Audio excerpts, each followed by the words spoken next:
Hey friends, my name is Lynnette and I'm from Heart of the Rockies Christian Church, and I have a book to share with you. This is a very old book. It was written by H.A. Ray, Curious George. Do you know what curious means? To me, it means you really want to know about something or someone. So being curious is a good thing. Curious George.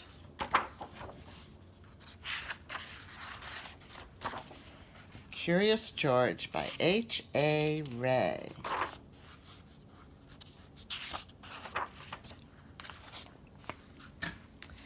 This is George. He lived in Africa. He was a good little monkey and always very curious. One day, George saw a man.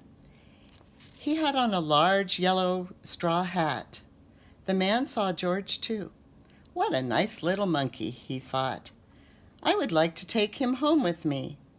He put his hat on the ground and, of course, George was curious.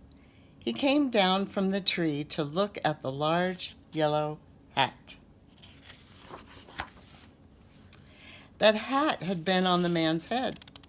George thought it would be nice to have it on his own head. He picked it up and put it on. The hat covered George's head. He could not see. The man picked him up quickly and popped him into a bag. George was caught. The man with the big yellow hat put George into a little boat. A sailor rowed them both across the water to a big ship. George was sad, but he was still a little curious. On the big ship, things began to happen. The man took off the bag. George sat on a little stool, and the man said, "George, I am going to take you to a big zoo in a big city. You will like it there. Now run along and play, but don't get into trouble." George promised to be good, but it is easy for little monkeys to forget. On the deck, he found some seagulls. He wondered how they could fly. He was very curious. Finally, he had to try. It looked easy. But, oh, what happened? First this, then this.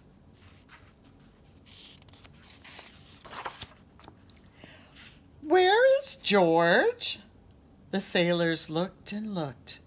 At last they saw him struggling in the water and almost all tired out.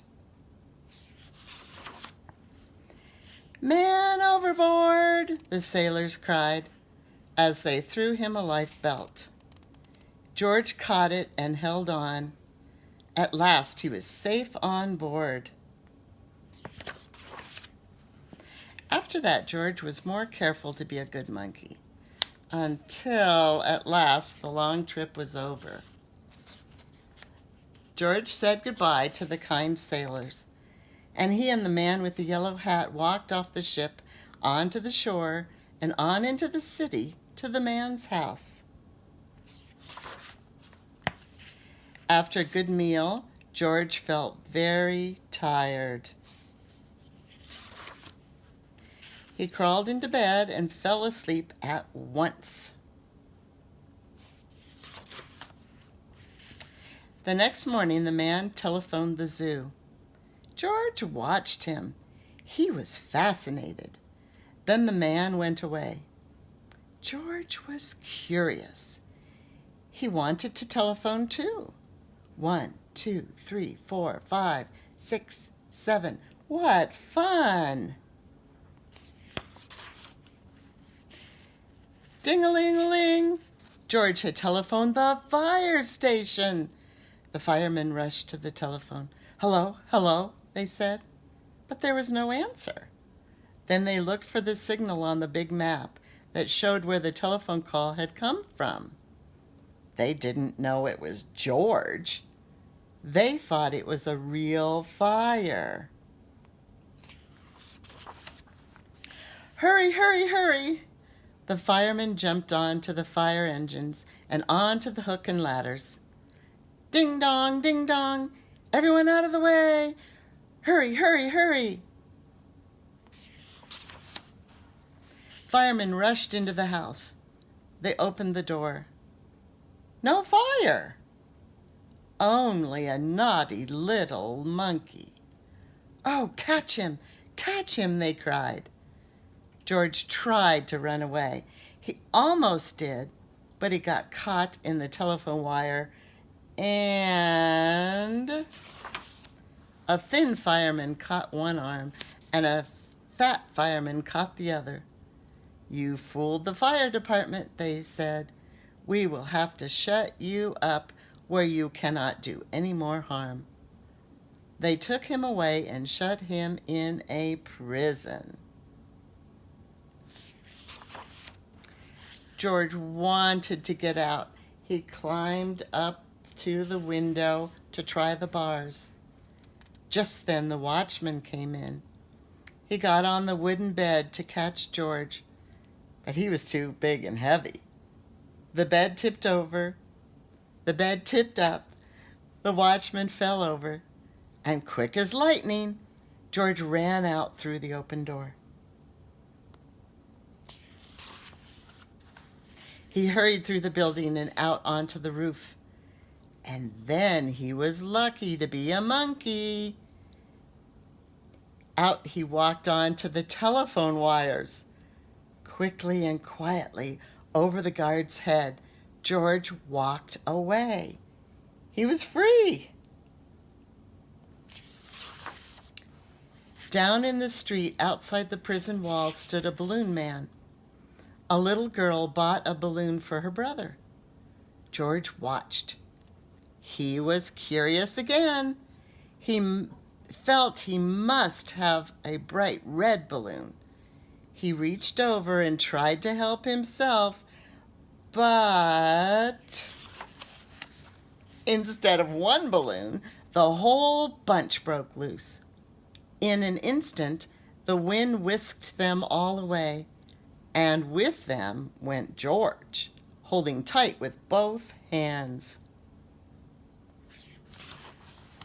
Up, up he sailed, higher and higher. The houses looked like toy houses, and the people like dolls. George was frightened. He held on very tight.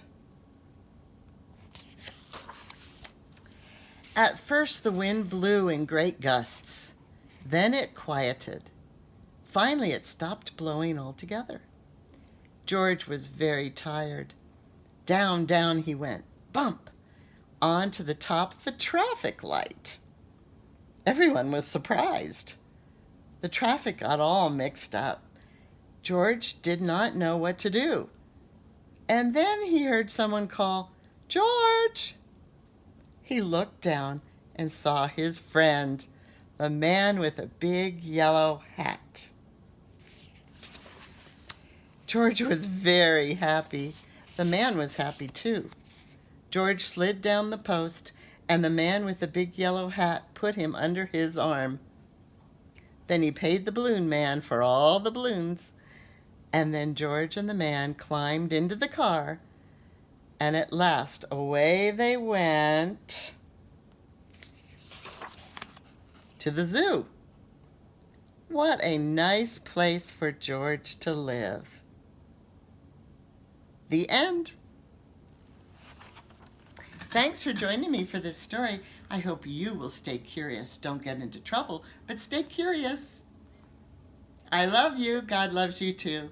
Bye.